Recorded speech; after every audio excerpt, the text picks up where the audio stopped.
welcome back to the moral decay of America.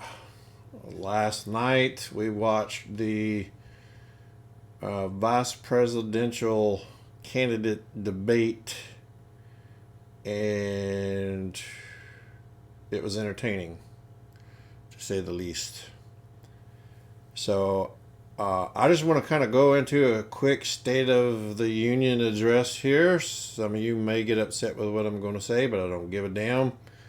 And if you're easily offended, go ahead and get the hell on out of here. So, a couple of things that's irking the hell out of me right now is number one and two is we are sitting in a national crisis scenario right now as we speak. We are 1 week past, roughly, when Hurricane Helen came ashore on the southeastern part of the United States, impacting multiple states with high winds, high rainfalls, tides rising for all the Gulf states, flooding many areas, flooding rivers, flooding lakes. You had dams that broke in certain areas, causing even more extreme flooding, houses literally being ripped away, just roads being ripped away, power outages, no good drinking tap water for millions of people. And this right here is an example of the power outages that's being tracked, and you can see in South Carolina alone, there's nearly 800,000. Georgia was 600,000, and the listing is right there for you to view. The problem that I have with all of this is you got millions of people who've lost everything. Everything. They have no home to go home to. They can't go to the McDonald's and get chicken nuggets. Life has changed, at least temporarily, for a good amount of the southeastern part of the United States. These are our constituents, folks. These are your citizens. These are your brother citizens that are out here and they're homeless. This is another Hurricane Katrina type of scenario. These folks couldn't prevent this from happening. Hurricanes are going to do what they're going to do.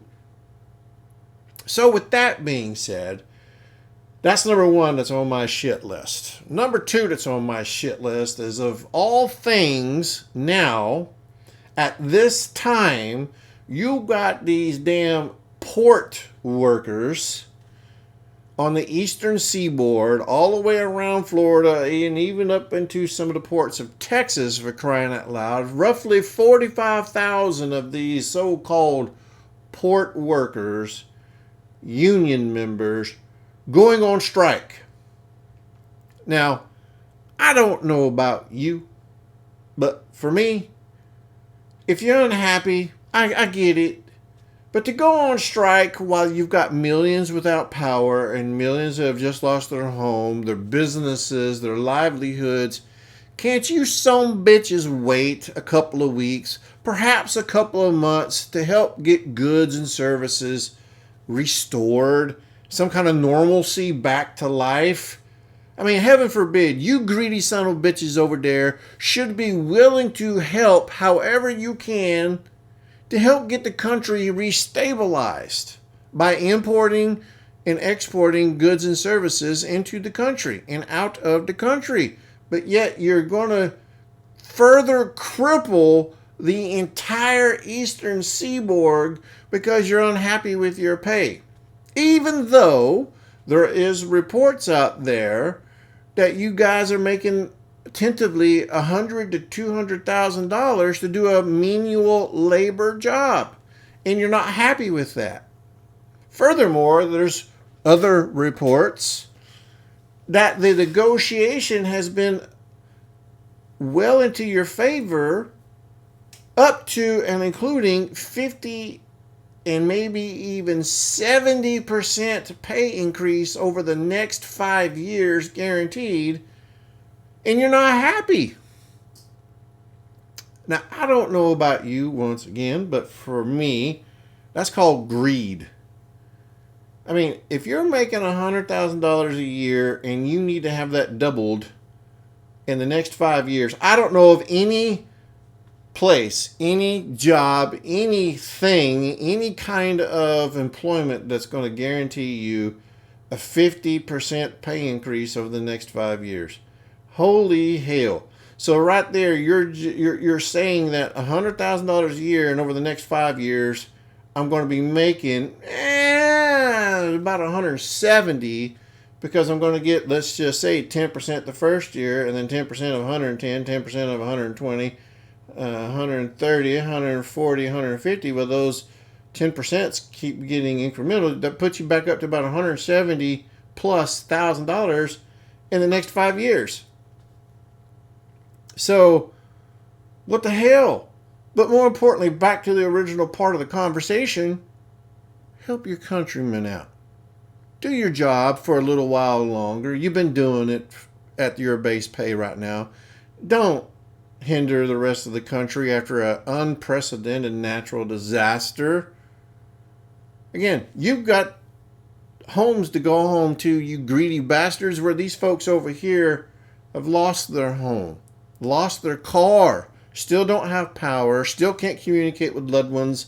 Thank you, Elon Musk, for trying to drop in some Starlink to help get some internet connectivity going so people can start communicating. I mean, when you're airlifting supplies, food, water to these residents, these Americans, you son of bitches on strike, get your ass back to work, because take care of your country. Stop being so goddamn greedy. There, I said it. Rant over. And then last but not least, for entertainment value, the VP presidential candidate debate last night was very entertaining. I'm very happy on how J.D. Vance handled himself. Once again, moderators from mainstream media were very biased, and it showed once again. So hats off to J.D. Vance for maintaining his cool, calm, and composure. He was very poised.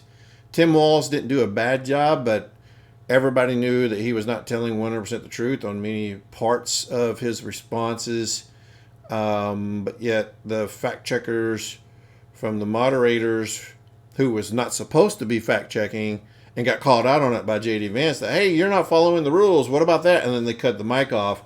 That just goes to show you how biased some of these mainstream medias have become. And it's just embarrassing, 100% embarrassing. So hats off to J.D. Vance and Tim for getting in front of a multi-million-dollar audience or multi-million-dollar viewership, multi-millions of people viewing them. I'll get it out here in just a minute. It takes a lot of courage to do that, and hats off to both of them. But last night, Tim Walz did not persuade me to do or change my vote or who I would be voting for. So that should tell you who I'm voting for. But at the same time, J.D. Vance reassured why I am going to vote for who I'm going to vote for.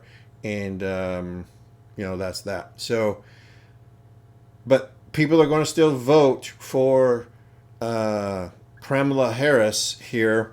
And I've often asked this question to my friends that, what few I have that lean to the left. Tell me why you're going to vote for Kamala Harris, and you can't use that she's a woman, and you can't use that she's a person of color. You have to give me good, solid evidence of why you're doing that, and you can't use those two. What is her track record? Why do you support her? And don't say because she's a woman and a person of color. For crying out loud, I'm so sick and tired of that. I'm white. White's a color. I'm sunburnt because I'm a redhead, so I have color. So call me a person of color too, for crying out loud. Let me be part of your DEI. I'm a red person. How about that? But the stupidity will remain out there. That's the only basis that some folks are going to leverage of why they're voting for her. And yeah, they walk amongst us. Y'all be safe out there.